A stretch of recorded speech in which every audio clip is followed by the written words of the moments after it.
Ya. Mohon maaf sebelumnya mengganggu waktu sebentar.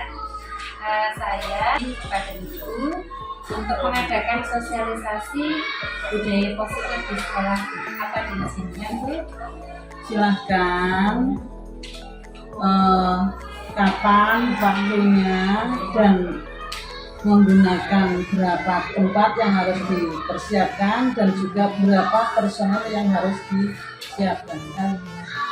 Sementara saya minta izin juga untuk melibatkan teman-teman satu warga sekolah. Ya, silahkan. Boleh menggunakan tempat perpustakaan, Bu? Boleh. Oh iya, terima kasih, Bu.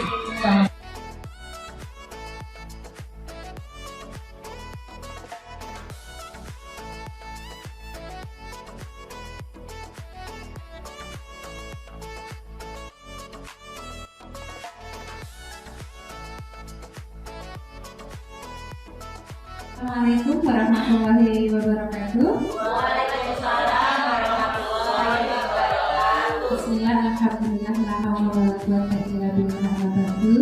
Yang kami hormati Ibu Kepala SD 02 Wetan, Bapak Ibu Guru, tenaga pendidik dan kependidikan SD 02 Wetan, beserta semuanya yang hadir pada siang hari ini. Bapak dan Ibu, puji syukur kehadirat Allah Subhanahu wa Ta'ala bahwasanya kita masih dipertemukan dalam keadaan sehat walafiat, dan juga di kesempatan yang baik ini saya ingin berterima kasih kepada Ibu Kepala Sekolah yang sudah memberikan waktu dan tempat kepada saya. Seperti yang kita ketahui bersama, sekolah kita, Bapak dan Ibu, tentu saja ingin sekolah kita menjadi sekolah yang terbaik. Ya atau tidak, Bapak dan Ibu? Sekolah yang baik itu banyak kriterianya, termasuk yang sekarang sedang. Dan Ibu yang saya hormati, sebelum kita berlanjut ke budaya positif, mari kita kenali dulu profil pelajar Pancasila yang akan menjadi tujuan dari kurikulum Merdeka yang sudah diterapkan di sekolah kita. Bapak dan Ibu boleh menyebutkan kembali apa tadi profil pelajar Pancasila ya? Yang pertama, beriman dan bertakwa kepada Tuhan Yang Maha Esa. Kemudian mandiri. Kemudian bernalar kritis, gotong royong, dan berkebinekaan global. Baik, terima kasih Bapak dan Ibu. Yang ingin saya tanyakan kepada Bapak, Ibu Guru, Ibu Guru kelas 1, bagaimana cara menciptakan mandiri pada anak-anak? Apa yang sudah Ibu lakukan untuk bisa menciptakan atau menumbuhkan rasa kemandirian pada anak-anak? Terima kasih kepada Ibu Istiqomah sebagai narasumber. Sebagai guru kelas 1, saya berusaha menanamkan kemandirian kepada siswa-siswi saya atau peserta didik untuk mandiri. Saya memberitahukan kepada mereka apa-apa harus kita kerjakan sendiri. Contohnya, mengerjakan tugas di rumah, kalian harus berusaha sendiri, berpikir sendiri dulu. Baru kalau menemukan kata yang tidak bisa dipahami oleh kalian, baru boleh bertanya kepada ibu. Contoh lagi, sepulang sekolah, kalian melakukan kegiatan mandiri, misalkan melepas pakaian atau meletakkan sepatu di tempat sepatu. Kenapa saya menanamkan sikap seperti itu? Agar anak-anak terbiasa melakukan kegiatan mandiri dan tidak ketergantungan dengan siapapun, termasuk orang tuanya. Karena untuk melatih ke depan, anak-anak tidak akan selalu bersama orang tuanya. Sekian Ibu Istiqomah. Barangkali mau ditambahi dari rekan-rekan yang lain seperti yang kita diskusikan. Terima kasih Bu Dewi selaku guru kelas 1. Ini memang mengajarkan sikap kemandirian untuk yang kelas rendah memang masih dasar sekali, termasuk apa tadi mengajarkan anak untuk melaksanakan tugas sendiri, kemudian dari orang tuanya. Itu yang agak sedikit susah, tapi mungkin anak-anak sekarang karena sudah terbiasa dari TK, mungkin jadi lebih mudah. Baik, itu tadi kemandirian. Nah, saya ingin bertanya kepada Bapak Guru Agama ini, Bapak Guru PAPB, bagaimana kiat-kiat Bapak untuk menciptakan anak yang bertakwa, menciptakan profil yang bertakwa kepada Tuhan yang Maha Esa. Monggo Bapak. Terima kasih kepada Ibu Istiqomah SPD. Kami selaku guru pendidikan agama Islam dalam mengajar yang berkaitan dengan profil Pancasila yang masuk dalam kurikuler maupun kurikuler dan ekstra, dengan cara yang pertama pembiasaan pengenalan tentang keagamaan seperti bacaan-bacaan ayat-ayat pendek, kemudian surat-surat, serta bacaan sholat 5 waktu.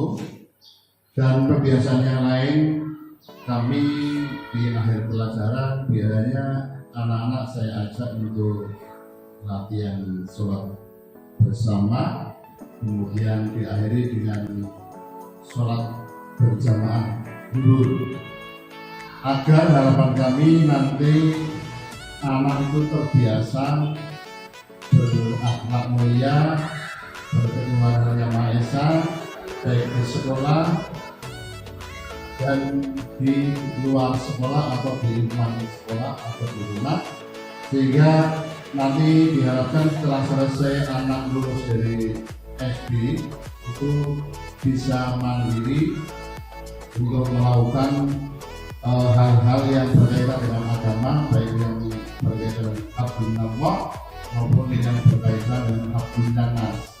Saya kira itu. Terima kasih sekali kepada Pak Kawin selaku guru agama di Sekolah. Semoga apa yang Bapak lakukan ini dapat membangun budaya positif di sekolah kita. Tentu saja dengan berlatih sholat berjamaah, anak akan terbiasa. Nanti semoga di rumah pun akan melakukan hal yang sama. Begitu ya Pak, yang kita kehendaki. Jadi di rumah juga dilakukan, kemudian di sekolah juga diaplikasikan. Baiklah, untuk budaya positif selanjutnya, biasanya budaya positif itu kita kenal dengan disiplin positif. Bapak dan Ibu. Tapi kesan dari disiplin, kata disiplin itu berasal dari bahasa Latin yang yaitu disiplinan, yang artinya belajar. Namun dalam budaya kita, makna kata disiplin ini telah berubah menjadi sesuatu yang dilakukan seseorang pada orang lain untuk mendapatkan kepatuhan.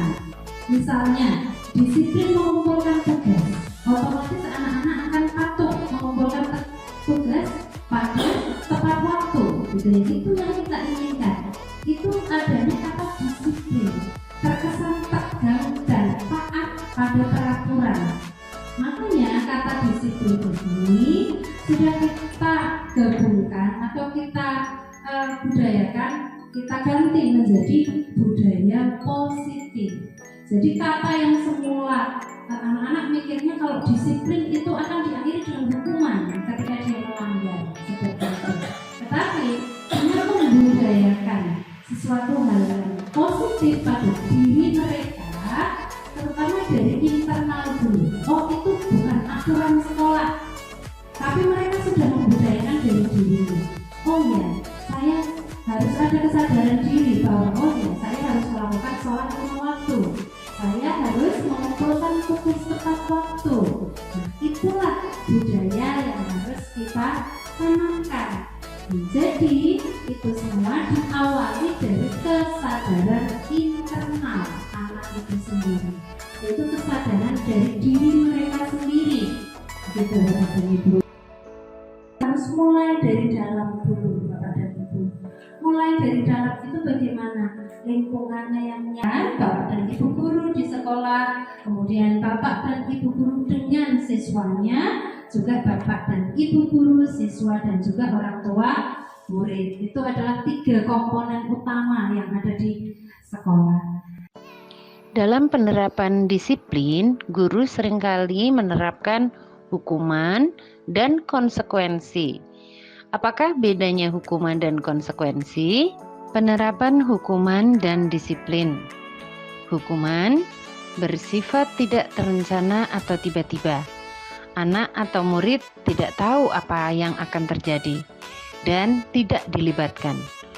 Hukuman bersifat satu arah dari pihak guru yang memberikan, dan murid hanya menerima suatu hukuman tanpa melalui suatu kesepakatan atau pengarahan dari pihak guru, baik sebelum atau sesudahnya. Hukuman yang diberikan bisa berupa fisik maupun psikis. Murid atau anak disakiti oleh suatu perbuatan atau kata-kata. Itulah dasar dari hukuman. Sedangkan disiplin dalam bentuk konsekuensi sudah terencana atau sudah disepakati, sudah dibahas dan disetujui oleh murid dan guru. Umumnya, bentuk-bentuk konsekuensi dibuat oleh pihak guru atau sekolah, dan murid sudah mengetahui sebelumnya. Konsekuensi yang akan diterima bila ada pelanggaran. Pada konsekuensi, murid tetap dibuat tidak nyaman untuk jangka waktu pendek. Konsekuensi biasanya diberikan berdasarkan suatu data yang umumnya dapat diukur. Alfikon mengemukakan, baik penghargaan maupun hukuman adalah cara-cara mengontrol perilaku seseorang yang menghancurkan potensi untuk pembelajaran yang sesungguhnya. Menurut Kohn, secara ideal tindakan belajaran itu sendiri adalah penghargaan yang sesungguhnya.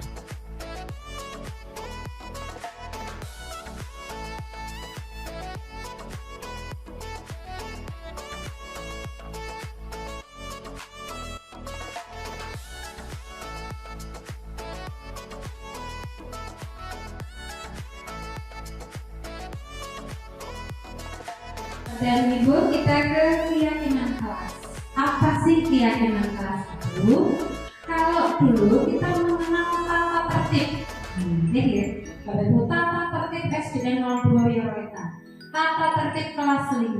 Nah, sekarang agar anak lebih nyaman dengan kata tata tertib yang akan berakhir dengan hukuman, kita membuatnya adalah keyakinan kelas atau kesepakatan kelas.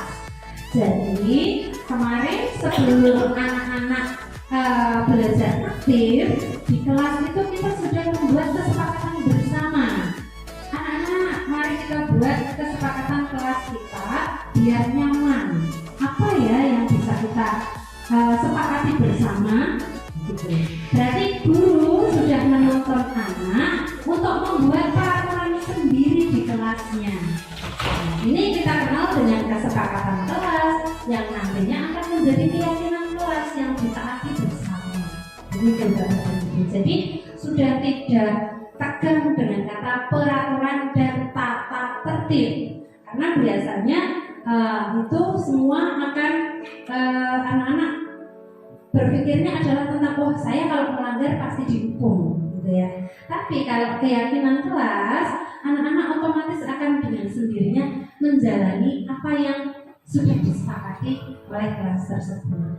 Nah, setelah ini saya harapkan Bapak Ibu dan Bapak Ibu guru di kelas, wali kelas sudah menyepakati atau membuat kesepakatan kelas yang nanti ditulis bersama, tidak perlu banyak-banyak Bapak dan Ibu, 3 atau 4 kesepakatan kelas, kemudian ditulis di dinding biar anak-anak ingat.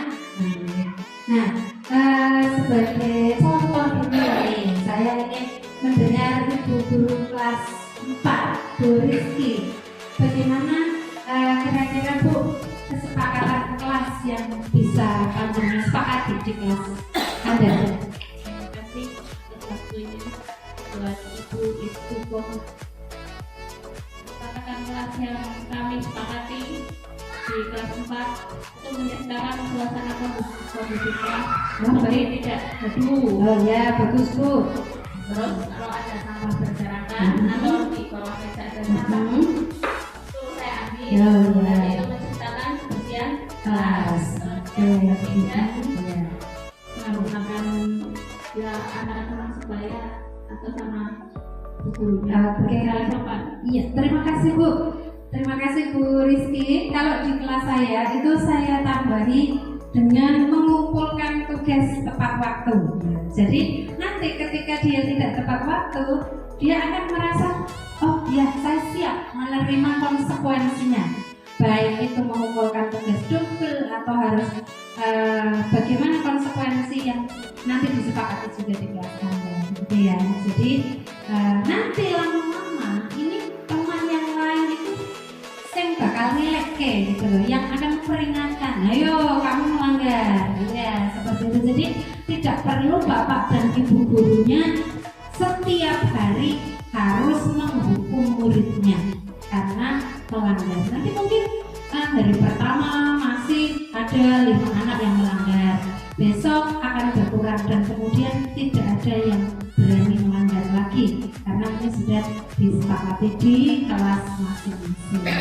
Oke, Bapak dan Ibu, jadi kelas ini untuk mengganti peraturan kelas yang terkesan pedas.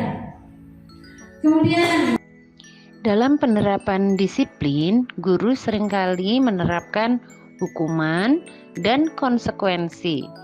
Apakah bedanya hukuman dan konsekuensi? Penerapan hukuman dan disiplin. Hukuman bersifat tidak terencana atau tiba-tiba. Anak atau murid tidak tahu apa yang akan terjadi dan tidak dilibatkan. Hukuman bersifat satu arah dari pihak guru yang memberikan, dan murid hanya menerima suatu hukuman tanpa melalui suatu kesepakatan atau pengarahan dari pihak guru, baik sebelum atau sesudahnya. Hukuman yang diberikan bisa berupa fisik maupun psikis. Murid atau anak disakiti oleh suatu perbuatan atau kata-kata. Itulah dasar dari hukuman. Sedangkan disiplin dalam bentuk konsekuensi sudah terencana atau sudah disepakati, sudah dibahas dan disetujui oleh murid dan guru. Umumnya bentuk-bentuk konsekuensi dibuat oleh pihak guru atau sekolah, dan murid sudah mengetahui sebelumnya. Konsekuensi yang akan diterima bila ada pelanggaran. Pada konsekuensi, murid tetap dibuat tidak nyaman untuk jangka waktu pendek. Konsekuensi biasanya diberikan berdasarkan suatu data yang umumnya dapat diukur. Alfikon mengemukakan, baik penghargaan maupun hukuman adalah cara-cara mengontrol perilaku seseorang yang menghancurkan potensi untuk pembelajaran yang sesungguhnya. Menurut Kohn, secara ideal tindakan belajaran itu sendiri adalah penghargaan yang sesungguhnya. Nilai positif ini, disiplin budaya positif dikaitkan dengan nilai kebajikan universal.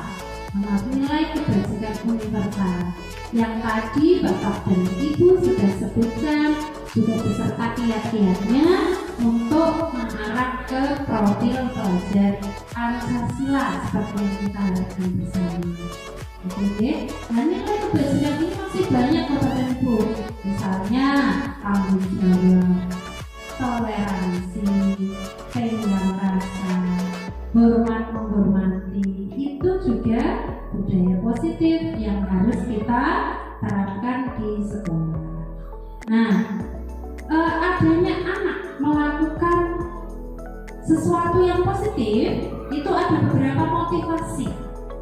Jadi biasanya anak-anak ini motivasinya mengapa dia harus disiplin, mengapa dia harus melakukan sesuatu, itu ada alasannya. Yang pertama, ini biasanya anak-anak menghindari ketidaknyamanan atau hukuman. Anak mengerjakan PR karena dia tidak mau dihukum, dia tidak mau ada. Biasanya seperti itu. Yang pertama adalah dia menghindari hukuman. Kemudian yang kedua,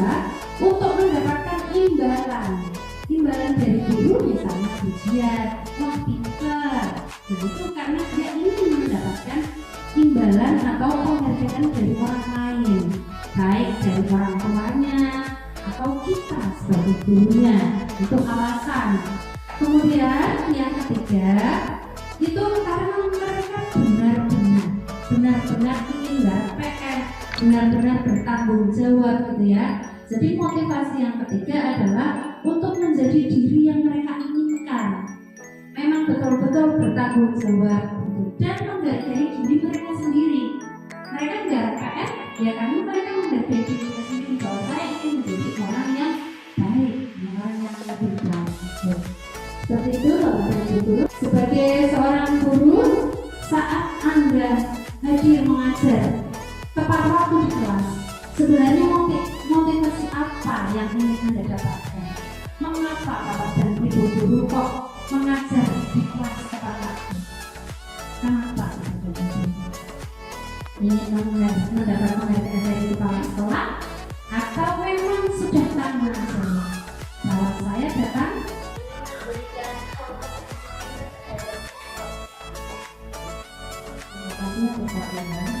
saya harus kepada kegiatan di kelas yang mana satu memberikan contoh kepada anak tersebut agar tahu bahwa oh guru sudah datang, saya harus lebih pagi atau sebelum ibu guru datang saya harus piket terlebih dahulu. Jadi mengajarkan siswa tersebut atau memberikan contoh agar anak itu disiplin akan waktu seperti itu. Terima kasih tepuk tangan Bapak dan Ibu. Dan memang saya mengaplaus untuk Ibu Miswati karena beliau selalu mengajarkan kepada kita tentang kedisiplinan. Ibu terima kasih atas contohnya. Dan memang betul ketika apa yang guru lakukan itu otomatis akan menjadi teladan atau contoh bagi anak-anak. Bagaimana kita mau mengajarkan disiplin sementara kita sendiri tidak seperti itu. Terima kasih Ibu. Baik, itu teori motivasi. Teori motivasi mengapa seseorang berbuat sesuatu. Nah, ini yang harus panduannya kenali dari siswa-siswa tentunya. Mungkin pertama, dia karena menghindari hukuman dari guru. Kemudian yang kedua untuk mendapatkan pujian. Dan yang ketiga untuk menghargai dirinya sendiri. Nah, ini yang harus kita tanamkan kepada kesadaran pribadi. Jadi lagi kita tidak akan mendapati anak membuang sampah sembarangan karena tidak ditawasi, tapi dia sedang mempunyai kesadaran pribadi dari dalam diri. Tentu saja Bapak dan Ibu punya trik-trik tersendiri untuk anak bagaimana menciptakan kesadaran pribadi. Selain teori motivasi, yang mendasari seluruh tindakan manusia adalah kebutuhan dasar manusia itu sendiri. Apa itu 5 kebutuhan dasar manusia? Seluruh tindakan manusia memiliki tujuan tertentu. Semua yang kita lakukan adalah usaha terbaik kita untuk mendapatkan apa yang kita inginkan. Ketika kita mendapatkan apa yang kita inginkan, sebetulnya saat itu kita sedang memenuhi satu atau lebih dari satu kebutuhan dasar kita. Di antaranya, kebutuhan untuk bertahan hidup, kasih sayang dan rasa diterima, kebebasan, kesenangan, dan penguasaan. Ketika seorang murid melakukan suatu perbuatan yang bertentangan dengan nilai-nilai kebajikan atau melanggar peraturan, hal itu sebenarnya dikarenakan mereka gagal memenuhi kebutuhan dasar mereka. Yang pertama adalah kebutuhan bertahan hidup. Kebutuhan bertahan hidup atau survival adalah kebutuhan yang bersifat fisiologis untuk bertahan hidup. Misalnya, kesehatan, rumah, dan makanan.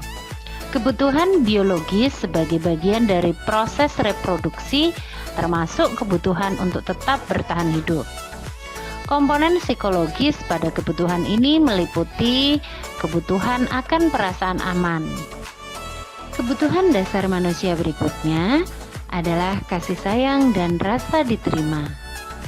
Kebutuhan untuk disayangi dan diterima meliputi kebutuhan akan hubungan dan koneksi sosial, kebutuhan untuk memberi dan menerima kasih sayang, dan kebutuhan untuk merasa menjadi bagian dari suatu kelompok.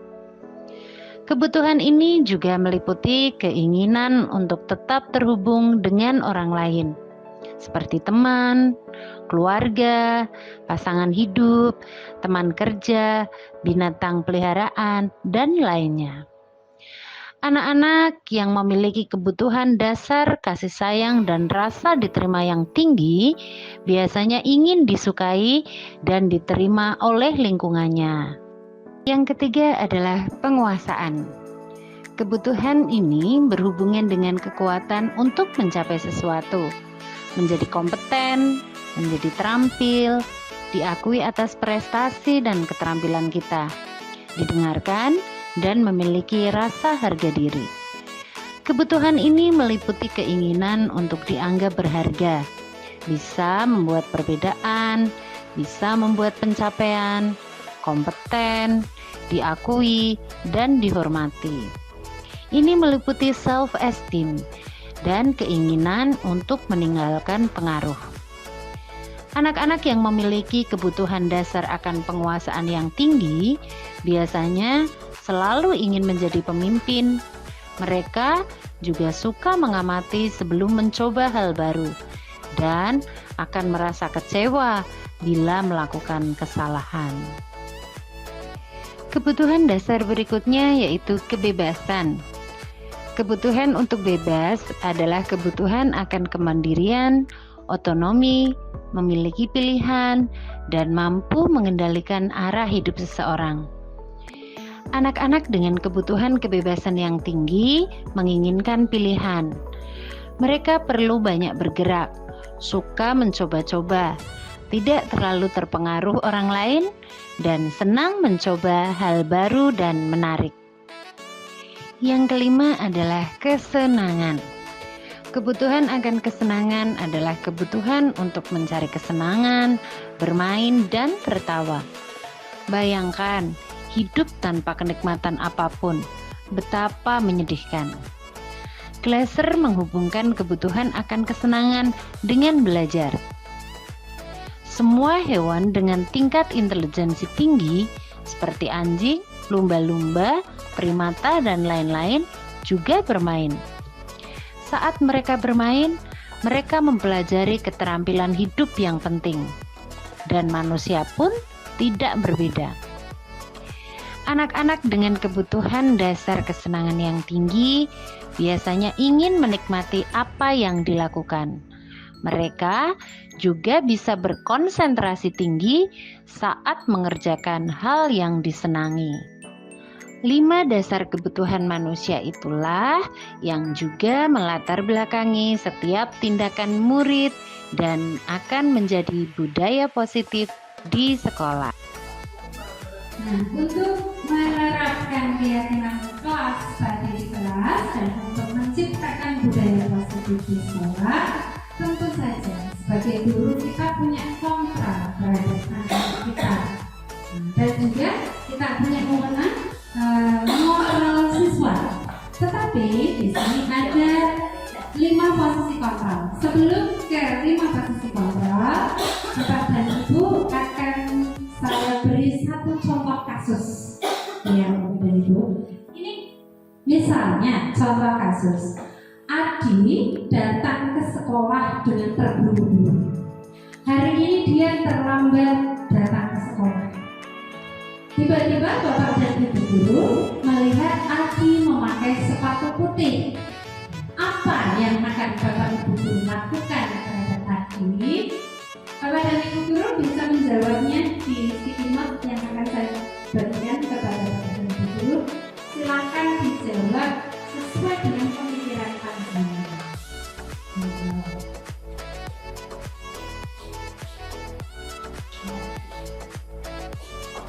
Dijawab posisi apa Bapak dan Ibu yang akan jenengan terapkan kepada Adi karena Adi terlambat sekolah dan menggunakan sepatu putih.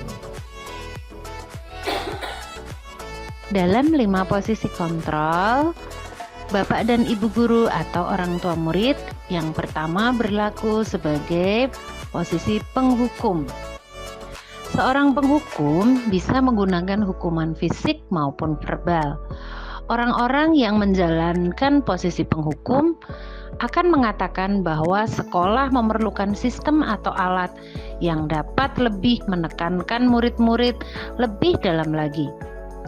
Guru-guru yang menerapkan posisi penghukum biasanya akan berkata, "Patuhi aturan saya," atau "Awas kalau kamu tidak patuh," atau "Kamu selalu saja salah." Yang kedua adalah posisi membuat merasa bersalah. Pada posisi ini biasanya guru akan bersuara lebih lembut. Pembuat rasa bersalah akan menggunakan keheningan yang membuat orang lain merasa tidak nyaman, bersalah, atau rendah diri. Kata-kata yang keluar dengan lembut misalnya, "Ibu sangat kecewa sekali sama kamu. Berapa kali Bapak harus memberitahu kamu? Gimana coba kalau orang tua kamu tahu kamu berbuat begini?" Nah, itu contoh kalimat si pembuat merasa bersalah. Di posisi ini, murid akan memiliki penilaian diri yang buruk tentang diri mereka. Murid akan merasa tidak berharga dan telah mengecewakan orang-orang yang disayanginya. Posisi yang ketiga adalah posisi teman. Guru pada posisi ini tidak akan menyakiti murid, namun akan tetap berupaya mengontrol murid melalui persuasi. Posisi teman pada guru bisa negatif ataupun positif. Positif di sini berupa hubungan baik yang terjalin antara guru dan murid. Guru di posisi teman menggunakan hubungan baik dan humor untuk mempengaruhi seseorang. Biasanya guru pada posisi teman akan berkata, "Ayo bantulah, demi Bu Guru ya." Atau, "Ayo, ingat tidak bantuan Bapak selama ini?" Hal negatif dari posisi teman adalah bila suatu saat guru tersebut tidak membantu, maka murid akan kecewa dan berkata, "Saya pikir Bapak atau Ibu teman saya." Murid akan merasa dikecewakan dan tidak lagi mau berusaha. Yang keempat, pemantau. Memantau berarti mengawasi. Pada saat kita mengawasi, kita bertanggung jawab atas perilaku orang-orang yang kita awasi. Posisi pemantau berdasarkan pada peraturan-peraturan dan konsekuensi. Dengan menggunakan sanksi atau konsekuensi, kita dapat memisahkan hubungan pribadi kita dengan murid. Biasanya, posisi pemantau akan mengajukan pertanyaan, "Peraturannya apa? Apa sih yang sudah kamu lakukan?" Seorang pemantau sangat mengandalkan penghitungan, catatan, dan data yang dapat digunakan sebagai bukti atas perilaku seseorang. Posisi yang terakhir sebagai manajer, di mana posisi ini guru berbuat sesuatu bersama dengan murid, mempersilahkan murid mempertanggungjawabkan perilakunya, mendukung murid agar dapat menemukan solusi atas permasalahannya sendiri. Seorang manajer telah memiliki keterampilan di posisi teman maupun pemantau. Dan dengan demikian bisa jadi di waktu-waktu tertentu kembali kepada kedua posisi tersebut bila diperlukan. Biasanya posisi manajer akan berkata, "Apa ya yang sudah kita yakini? Jika kamu meyakini hal tersebut, apa kamu bersedia memperbaikinya?" Itulah kata-kata seorang manajer. Nah, sudah di posisi manakah Bapak dan Ibu? Kalau saya menemukan kasus seperti itu kepada siswa saya, yang saya lakukan memanggil anak itu ke kantor, lalu mengajak dia berbicara empat mata dengan saya. Kenapa tidak mematuhi kesepakatan kelas yang sudah kita buat bersama? Biasanya pertanyaan apa yang akan jenengan berikan kepada Adi? Kenapa memakai sepatu putih? Kenapa datang ke sekolah terlambat? Seperti itu. Oke, terima kasih Bu Dewi. Ya, terima kasih. Saya akan menyanggah dari pernyataan guru kelas 1 Saudara Dewi. Mengapa kok anak itu disuruh ke kantor? Padahal kan hanya terlambat kok, dan mungkin sebabnya nggak putih karena mungkin apa karena hanya satu kabinet kok, atau gimana? Apa nggak sebaiknya di kelas saja ditanyakan biar anak itu nggak terkesan di Allah didukung gitu. Jadi seakan-akan anak itu tidak terhukum tapi malah diarahkan. Jadi lain kali jangan sampai diulangi lagi. Masih. Iya, terima kasih Pak Guru Agama. Kenapa saya memanggil anak ke kantor? Karena anak kelas 1 itu biasanya kalau dikasih tahu sama bu gurunya, teman-temannya akan merespon dengan ejekan atau mereka akan bersorak seperti itu. Dan saya takut itu akan menjatuhkan mentalnya. Makanya saya panggil ke kantor, saya ajak ngobrol, barangkali dia mempunyai alasan apa, misalkan ibunya sakit atau sepatunya ternyata remnya copot, seperti itu. Nah, nanti setelah saya dapat jawaban itu, baru saya ke kelas untuk ngomong sama teman-teman yang lain. Lain kali kalau ada apa-apa, kita itu harus baru setelah dari kantor, setelah saya tahu jawaban dari Adi, saya akan mengumumkan di kelas, bukan masalah Adi, tapi memberi tahu kepada anak yang lain agar kita sebisa mungkin mematuhi kesepakatan kelas dan mengingat pada anak-anak yang lain apa yang sudah kita dipakatkan kelas itu menjadi tanggung jawab kita bersama. Begitu Pak Guru Agama. Terima kasih Bu Dewi sebagai. Ya, terima kasih. Kalau saya ada kasus seperti itu, biasanya memang saya hukum.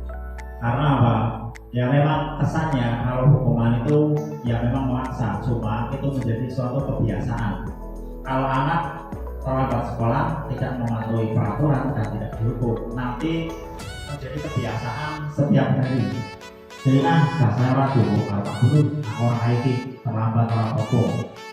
Tapi kalau misalkan mendapat hukuman, anak itu dihukum, akhirnya memang anak itu kan malu. Nah, akhirnya nanti tidak akan diulangi kembali. Karena kita di sekolah juga ada semacam seperti itu. Jadi hukuman juga menjadi kebiasaan yang nantinya tidak akan dilakukan oleh anak tersebut. Terima kasih. Mungkin itu dari saya. Dihukum, anak itu malah tidak masuk sekolah. Bagaimana singkatannya? Ya, terima kasih. Jadi yang pernah saya lakukan itu hukumannya tidak berat, tapi hukumannya itu membiasakan yang positif. Contoh, kalau terlambat, misalkan upacara datang terlambat, pakaian atau sepatunya tidak sesuai dengan peraturan, maka setelah akhir upacara saya suruh untuk memungut sampah. Jadi memungut sampah itu walaupun hukuman, tapi itu juga menjadi kebiasaan yang positif kalau membuang sampah itu tidak boleh sembarangan. Seperti itu contoh. Jadi kasus tadi. Seperti itu yang Adi lakukan ya. Saya sebagai guru kelas 3, terutama saya akan memanggil Adi ke depan dulu. Saya tanyakan dulu alasannya, kenapa Adi pakai sepatu warna putih?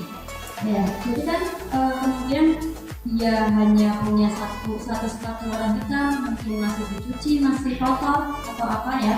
Jadi biar kita tahu dulu alasannya yang jelas ya, jangan langsung menyimpulkan, jangan langsung ngasih hukuman. Jadi biar kita tahu jelas alasannya apa. Nah, kalau misalkan kita sudah tahu alasannya yang tepat, baru saya akan membicarakan kepada teman-temannya. Sebaiknya adik mau diberi hukum, mau diberi konsekuensi apa seperti itu. Dan setelah itu, kalau sudah ada masukan dari teman-teman, nanti saya akan ngomong sama adik biar besoknya jangan diulangi lagi kesalahan yang sama seperti itu. Itu bukan hanya untuk adik, tapi juga untuk teman-teman yang lainnya seperti itu. Terima kasih. Baik, terima kasih Bapak dan Ibu tanggapannya. Itu tadi sikap yang panjenengan ambil. Kemudian idealnya seperti apa? Itu kembali lagi ke kelas masing-masing, gitu ya. Kalau kelas 1 berarti cocoknya dengan cara bagaimana, kelas 2 dan seterusnya. Tetapi walaupun masing-masing guru punya keyakinan harus berbuat seperti apa, menurut Bapak Ibu yang paling ideal itu yang mana sebenarnya? Dari 5 posisi kontrol ini, yang ideal itu menurut Bapak Ibu yang mana? Yang manajer. Oke. Bagaimana tanggapan Bu Dewi? Menurut saya sih setiap kelas itu beda-beda penanganannya. Karena anak, menurut saya setiap kelas butuh penanganan yang beda. Karena usia itu mempengaruhi mental anak itu. Misalkan anak kelas 1 itu kalau mentalnya sudah down, apalagi dibully sama teman-temannya, dia memilih untuk tidak masuk sekolah. Kalau kelas 6 mungkin saya setuju dengan langsung memberi konsekuensi atau hukuman yang membuat anak itu disiplin. Jadi menurut saya kembali ke masing-masing kelas, disesuaikan dengan usia anak itu, disesuaikan dengan mental anak itu. Terima kasih. Ibu, terima kasih sekali atas tanggapannya. Kalau kita boleh menyimpulkan bersama-sama, apapun berapapun kelas kalian, mungkin posisi yang ideal adalah manajer, tetapi tidak semua kita sebagai guru bisa melakukan hal tersebut. Kalau misalnya guru kelas 6 yang menanyakannya dengan yang tegas, kenapa kok hari ini kamu terlambat? Kenapa adik kok pakai sepatu putih? Beda dengan penanganan kelas 1. Adik, kok hari ini terlambat? Kenapa? Adik, kok pakai sepatu putih ya? Kenapa sepatu hitamnya? Begitu mungkin. Jadi gaya saja yang dibedakan, tetapi posisi kontrol kita yang tidak ada menanyakan dulu alasannya, kemudian menawarkan kepada anak solusinya bagaimana.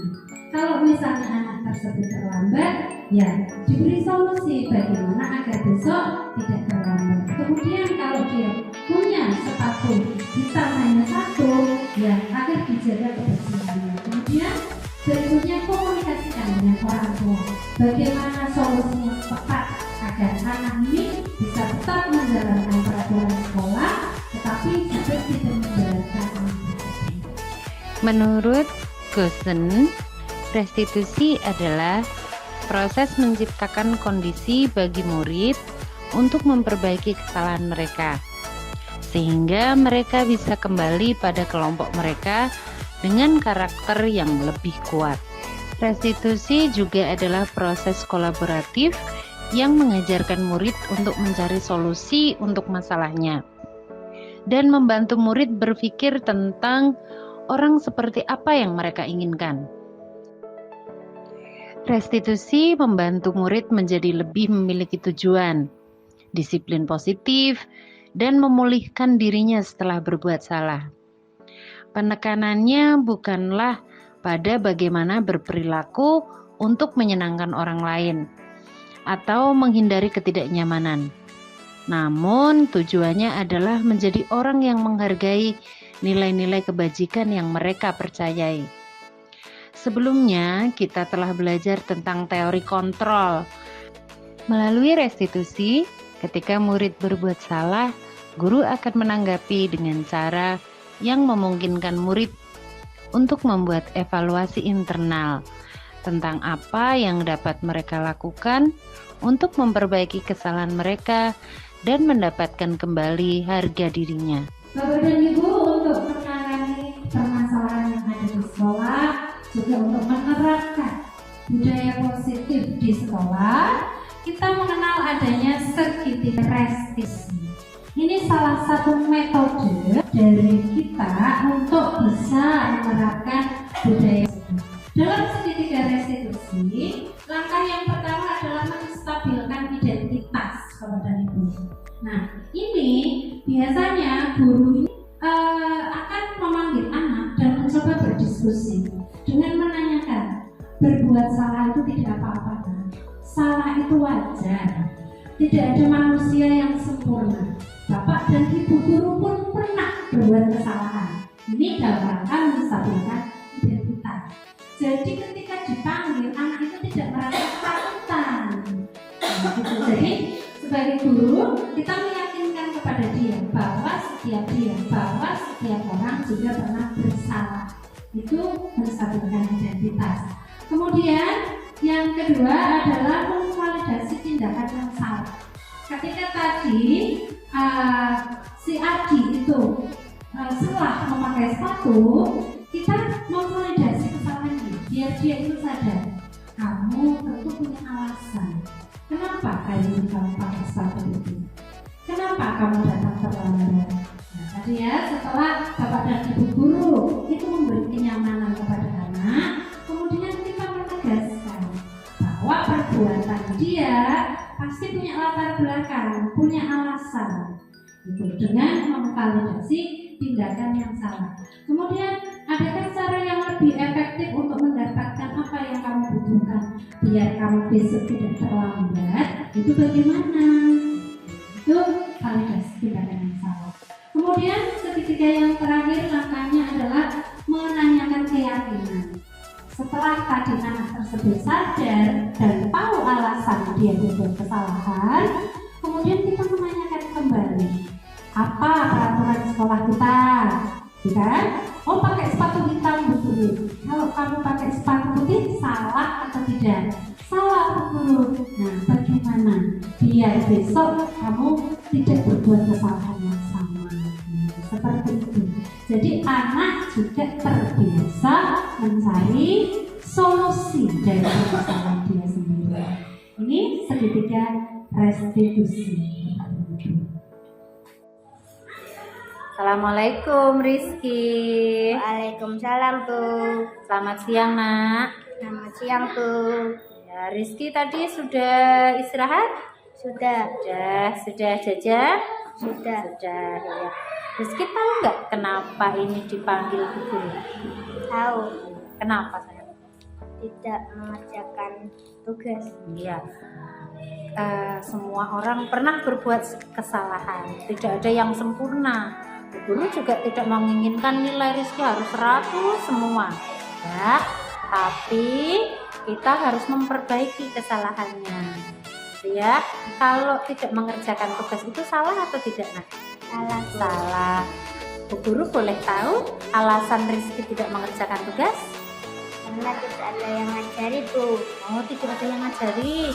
Rizky ingin diajari siapa? Riris Bu. Riris? Yaudah, nanti Bu Guru sampaikan sama Riris. Kalau ada tugas sekolah, nanti biar Rizky ikut diajari Riris, gitu ya? Iya. Rizky tahu nggak kesepakatan kelas kita? Tahu. Apa itu? Mengerjakan tugas tepat waktu. Nah, salah satunya mengerjakan tugas tepat waktu. Kapan Rizky mau memperbaiki kesalahan? Besok Bu. Mulai besok? Siap Rizky mengerjakan tugas tepat waktu? Siap. Iya, terima kasih Rizky, hebat loh. Itu ya, harus janji sama Bu Guru ya. Iya, terima kasih Rizky. Sama-sama Bu. Halo, assalamualaikum Sinta. Waalaikumsalam Bu. Iya, Bu Guru pingin ngobrol sebentar nih sama Sinta, boleh? Boleh. Sinta tahu nggak kenapa ini dipanggil Bu Guru? Tahu Bu. Kenapa sayang? Karena sering berbicara kasar sama teman. Nah, itu. Kalau berbicara kasar itu bagus nggak ya? Enggak, Bu. Enggak. Bu Guru boleh tahu alasan kenapa Sinta berbicara kasar teman-teman? Karena saya sering dengar kakak saya berbicara kasar. Kadang-kadang bapak juga seperti itu. Oh gitu, tapi Sinta tahu nggak kalau itu tidak baik? Tahu, Bu. Kalau sudah tahu tidak baik, seharusnya tidak dikerjakan ya sayang ya. Iya. Sinta ingat nggak kesepakatan kelas kita salah satunya apa? Ingat, Bu. Apa sayang? Tidak boleh berbicara kasar dan menghargai teman. Iya. Nah kalau berbicara kasar itu kira-kira teman sakit hati atau tidak nak? Sakit hati. Sakit hati. Kalau Sinta dibegitukan sama teman, Sinta marah nggak? Marah. Marah. Nah kalau Sinta sudah terlanjur begitu, mau nggak Sinta memperbaiki kesalahan sayang? Mau, Bu. Mau. Dengan cara bagaimana? Mau minta maaf sama teman? Iya, Bu. Iya. Sinta janji untuk tidak mengulangi lagi. Janji, Bu. Mulai kapan sayang? Mulai hari ini dan seterusnya. Iya, nah begitu ya.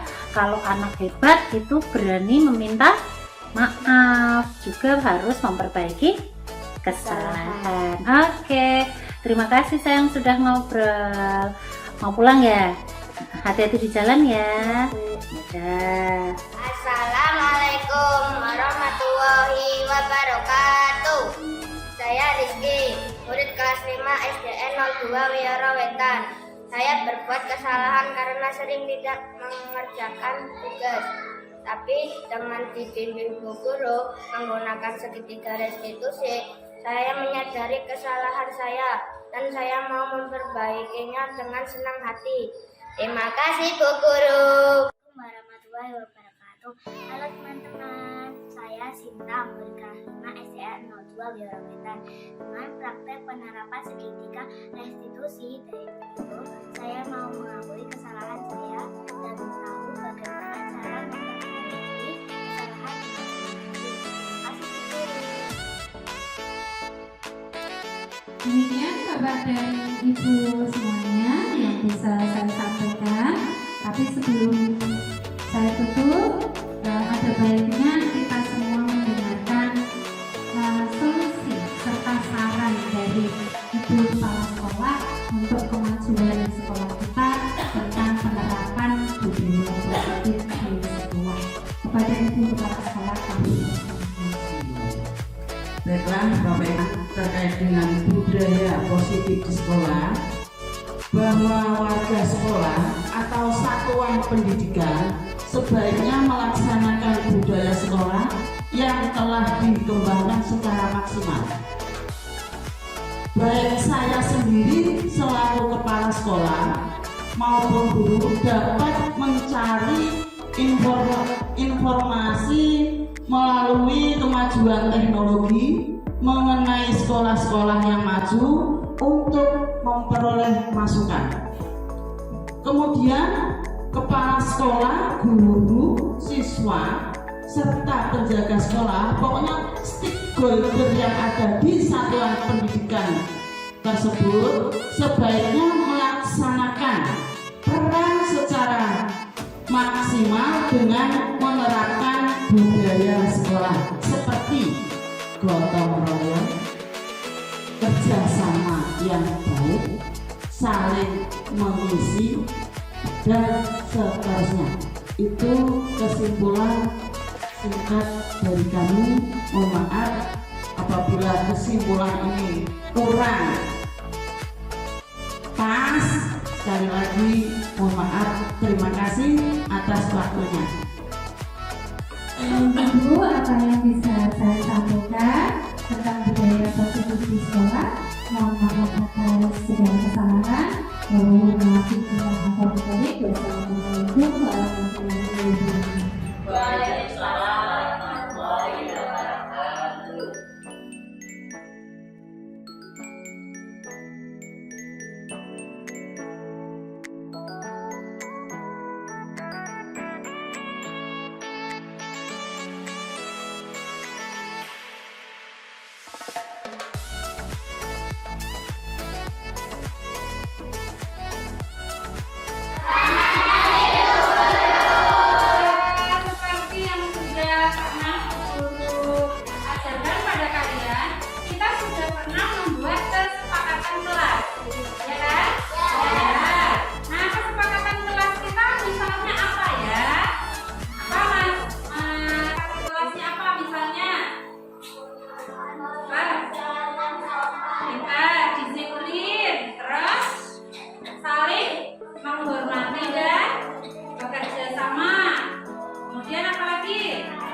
membantu dan apa? Bekerja sama. Bekerja sama, membudayakan, membaca. Itu yang sudah kita sepakati.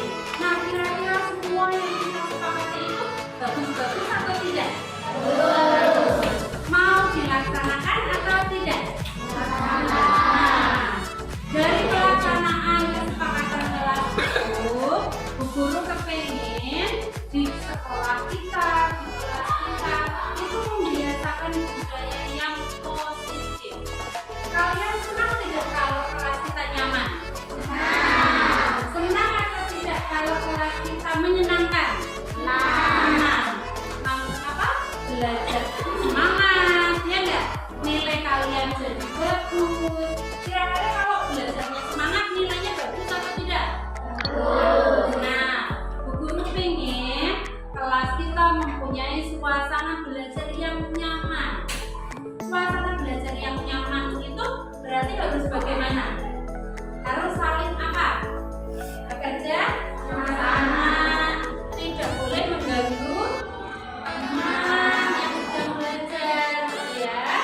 Kemudian Bu Guru juga pengen kalian mandiri. Mandiri itu artinya apa? Mandiri itu artinya apa? Pak, ayo, tidak tergantung sama orang lain, kita tidak tergantung sama orang lain, bisa belajar sendiri, membuat keterampilan sendiri, itu namanya mandiri. Nah, sekarang budaya positif yang berikutnya adalah bertanggung jawab. Siapa yang kemarin tidak piket? Siapa yang kemarin mengerjakan piket? Pintar sekali, berarti kalian semua bertanggung jawab terhadap tugas, ya kan? Kalau piketnya hari Senin laksanakan, yang piket hari Selasa juga melaksanakan piket, itu namanya bertanggung jawab. Kemudian kemarin kita sudah membuat keterampilan. Ada yang membuat apa misalnya kemarin? Apa? Pensil. Ada yang membuat tempat sendok.